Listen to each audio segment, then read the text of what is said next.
Hi, welcome to this week's video. The sinusitis is going, but not quite gone.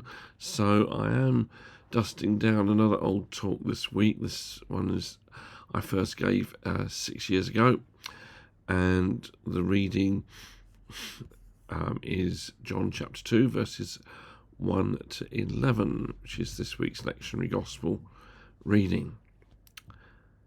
On the third day, a wedding took place at Cana in Galilee. Jesus' mother was there, and Jesus and his disciples had also been invited to the wedding. When the wine was gone, Jesus' mother said to him, "They have no more wine." "Woman, why do you involve me?" Jesus replied. "My hour has not yet come." His mother said to the servants, "Do whatever he tells you."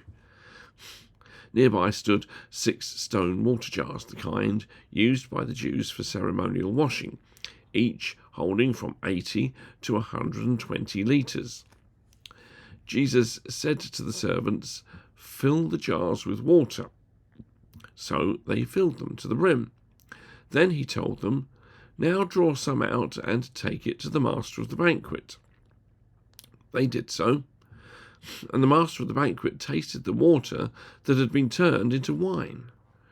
He did not realize where it had come from, though the servants who had drawn the water knew. Then he called the bridegroom aside and said, Everyone brings out the choice wine first, and then the cheaper wine after the guests have had too much to drink. But you have saved the best till now." What Jesus did here in Cana of Galilee was the first of the signs through which he revealed his glory, and his disciples believed in him.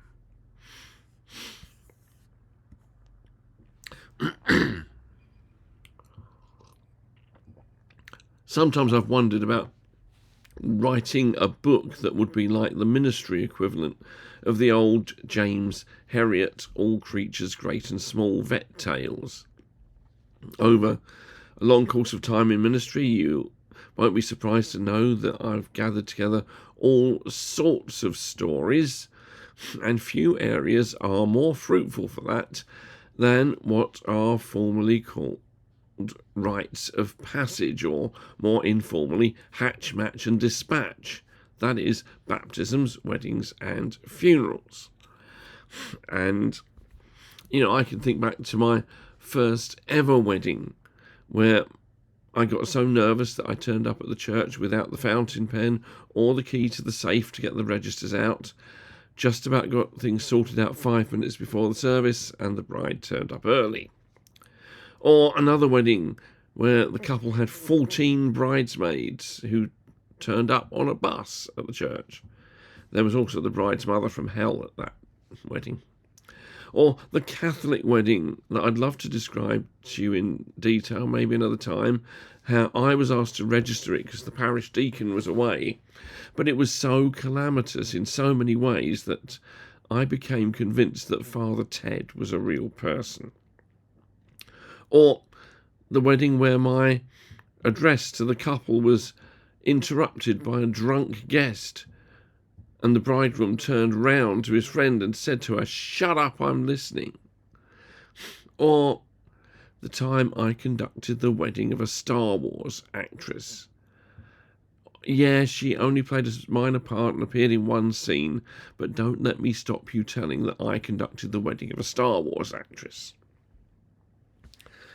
Many more memorable for host reasons. My favourite memories, obviously, from my own wedding. Now, maybe the wedding at Cana was the most memorable one in history. This is more than a miracle story. All the miracles in John's Gospel are more than miracles, as this account concludes. What Jesus did here in Cana of Galilee was the first of the signs through which he revealed his glory, and his disciples believed in him. It's not just a miracle in John. It's a sign. A sign of Jesus and his glory. But in what ways? Lots of things we could pick out here are 3. First, It's a sign of resurrection. On the third day, a wedding took place at Cana in Galilee. Those opening words, on the third day, should be a hint. For even though in this part of his gospel John is apparently narrating a week in the life of Jesus, the words on the third day have additional suggested meaning for Christians, especially since the best place we know them from also come at the end of the narration of another week, Holy Week. Resurrection is a sign here. What this is a sign of. If you think I'm stretching a point, look at the references to wine in these verses from Isaiah 25, 6-8. On this mountain, the Lord Almighty will prepare a feast of rich food for all peoples, a banquet of aged wine, the best of meats and the finest of wines, just like it was fine wine at Cana. On this mountain, he will destroy the shroud that enfolds all peoples, the sheet that covers all nations. He will swallow up death forever. In the words of Professor Richard Balcom, and yes, I'm biased, Richard was my research supervisor, Richard says, here the provision of the finest wine is linked with the abolition of death. Here, in just the second chapter of John, is a sign of what we shall see in the second to last chapter, the resurrection of Jesus. John is hinting at what is to come. Jesus will reveal his glory in his resurrection, and his disciples will believe in him because of it. Peter and John will believe. Doubting Thomas will believe. And before any of the men believe, Mary and the women will believe. If you want to see the glory of Jesus, see the one who in vacating his tomb conquered death. This is glory. He has defeated the last enemy for himself, and this points to the time when he will abolish death for all. Dr. Paul Beasley-Murray, a retired Baptist minister friend of mine, wrote an article in which he reflected on 4 books he had read about death and dying. He included some quotes from some of the books which happened to illustrate how the glory of resurrection transforms the way Christians look at death. All of those people I'm going to quote are themselves Christians. These are the quotes Paul gives. Firstly, John Wyatt, Emeritus Professor of Neonatal Pediatrics at University College London, said this: if our hope is in the power of medical technology to overcome every obstacle, we are doomed to ultimate disappointment. What is worse, this kind of hope may stand in the way of godly acceptance of God's will for the last phase of our life, impeding the possibility of strengthening or completing our relationships in a healthy and faithful way. Then a retired Anglican vicar called Martin Down, he said, I know of no real remedy for fear of any sort other than faith. It is God alone who can both say to us, fear not, and give us good reason not to fear. And finally, words of a retired oncologist, Elaine Sugden. Rather than think about loss of hope, think instead of purpose and opportunity. You see, what those quotes tell us is that because of the resurrection, we are people of hope, and that brings glory to Jesus. So resurrection is the first thing this sign points to. Secondly, this story is a sign of intimacy between Jesus and his people. Verses 3-5. When the wine was gone, Jesus' mother said to him, "They have no more wine." "Woman, why do you involve me?" Jesus replied, "My hour has not yet come." His mother said to the servants, "Do whatever he tells you." Now, at first sight, this exchange might just be like an almost amusing account of a mother, and a Jewish mother at that, who knows how to get her son to do what she wants him to do. Although, did Mary know Jesus would turn water into wine? I really don't think so. I'm sure she was also surprised. But it's about much more than that. Who was responsible for supplying the wine at a Jewish wedding 2,000 years ago? Well, we get a hint from that when the master of the banquet goes to that person after the miracle. The answer is the bridegroom. So by giving Jesus the problem that the wine has run out, Mary gives Jesus the role of the bridegroom. Maybe that's why he replies, "My hour has not yet come." His own great wedding feast, the wedding feast of the Lamb and his bride, the church, has not yet taken place. It is to happen at the end of all things as we currently know them. What we have here, then, is another part of the great image that runs through Scripture, in which God's love for his people is depicted in marital terms. In the Old Testament, God woos his people with love, but she's unfaithful, and God uses divorce language. But Jesus, whom we can call the bridegroom Messiah, washes his bride clean with his blood at the cross and will marry her to be with her forever in the new heavens and the new earth. It's not surprising then that in the rest of his gospel, John records Jesus using intimate language of mutual abiding to describe the relationship between Jesus and believers. Jesus abides in the believer abides in him. Jesus goes so far as to say it's what his own relationship with the Father is like. The glory of Jesus here, then, is in the closeness of the relationship that he wants to have with his disciples. It's a great deal more than celestial chumminess, my mate Jesus.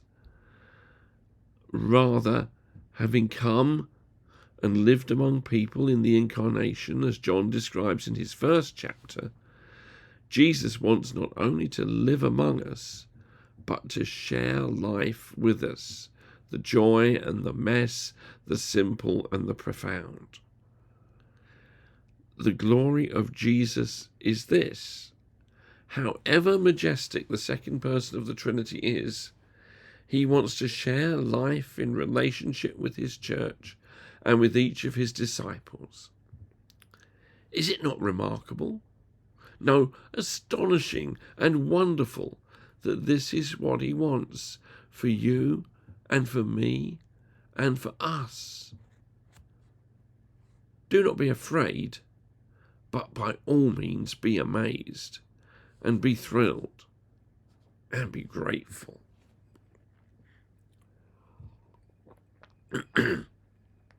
So it's a sign of resurrection, it's a sign of intimacy. Thirdly, we see the glory of Jesus in his abundance. Verses 6 to 8. Nearby stood 6 stone water jars, the kind used by the Jews for ceremonial washing, each holding from 80 to 120 litres. Jesus said to the servants, "Fill the jars with water," so they filled them to the brim. Then he told them, "Now draw some out and take it to the master of the banquet."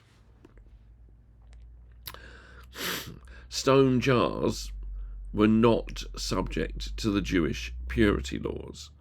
Unlike clay jars, they could not become ritually impure and therefore have to be smashed.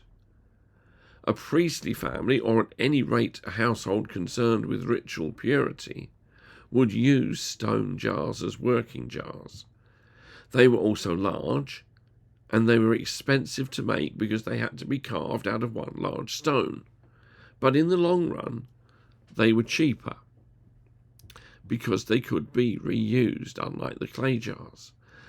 That meant that probably only the better off families could afford them. That might, be interesting detail for you, but the main thing here for our immediate purpose is that they were large.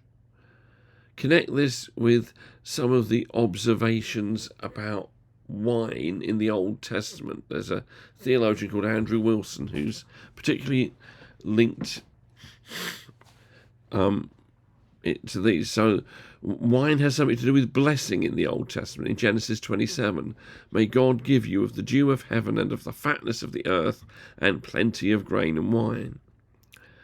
And in Psalm 104, wine is connected with happiness. Wine to gladden the heart of man, oil to make his face shine, and bread to strengthen man's heart. And then in the Song of Songs, chapter 1, wine speaks of love. We will extol your love more than wine.